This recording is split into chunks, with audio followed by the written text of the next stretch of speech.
Monday, President's Day. This was very cool. So I know I sent you that one. Yeah, Doge creates an SEC specific account. So Doge SEC.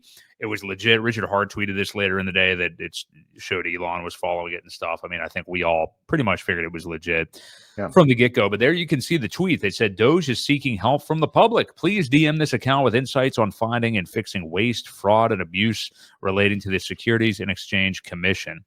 Well, it was a little slow to start because I was off that day and was kind of, monitoring. And at first it was kind of just littered with like XRP stuff and everything. But old Hexo got in there and Coffee got in there and all the big time Pulse people, all of us DMing, responding, retweeting. And Pulse Chain really seemed to have dominated this thread, honestly. I mean, it's, I know, I forget who tweeted it out, but there was actual statistics about the algorithm and who was getting the most impressions and engagement. And there was a point where Hexos was top 5, at least, in the entire thread for engagement. He's done a great job just building a following and getting involved in like other topics and stuff. But yeah, he has 2.8K likes on it, 756 retweets, which seems crazy, 70,000 impressions, 169 comments on it. So, yeah, him, and obviously I'm sure our feed of it is going to be a little bit tailored to what we want to look at. So obviously him and Coffee are right there at the top. But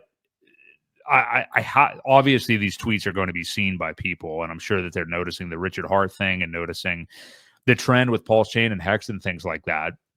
I guess what I would say to you is, and this I guess goes to my skepticism a little bit earlier about like, handing out of STEMI checks because of what they're looking into, but what do you think they do with this information? I mean, it's clearly bullish. It's cool that we even have a platform like this now. We didn't have anything like this, of course, under the last administration. We had the polar opposite. But yeah, what do you make of this effort? Do you think it'll really go through? And do you think Pulse Chain peeps are making some noise? Because it definitely appears like they are to me.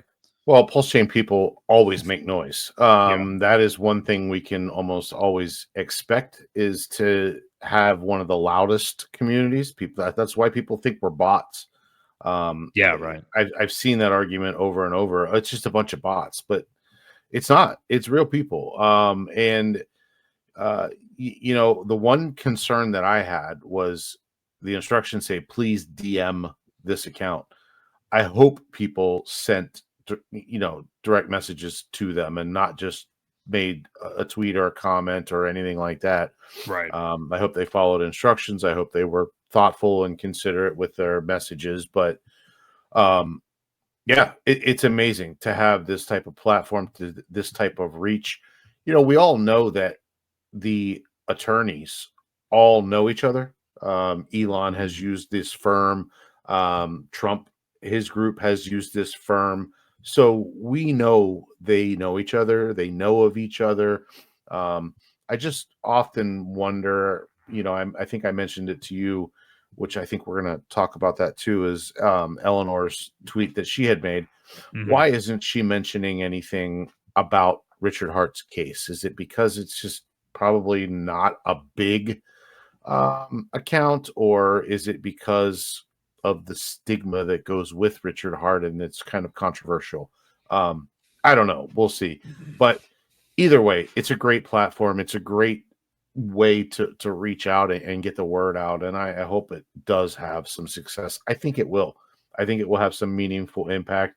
You saw, I kind of scrolled by here earlier, but you had RH Max, who brought up the amicus brief that has over 44,000 signatures on it.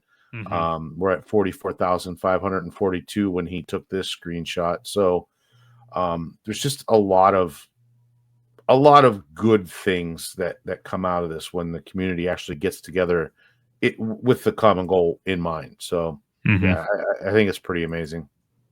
Yeah, I think it's awesome. I did send them a DM as well and sent them the Nuclear Herbs article, actually, good. Of reviewing the motion to dismiss hearing. But yeah, we'll see what comes of it. I mean, it's funny, since we've had this administration take over and we get the announcement that Paul Atkins is tabbed as the incoming SEC chair, it's really been like a lot of good potential news, obviously the good news that's on the horizon, but not all of it has been put in place yet. It's, we have to say, like, Trump did get a lot done his first week in office, but it only has been a month still at this point. So some of this stuff, it's like, how soon can we get this thing, whatever, dismissed, paused? I don't know what the hell they're thinking or what they're doing with it, but Right. this is definitely good and bullish regardless, and I'm glad that Elon is looking into it.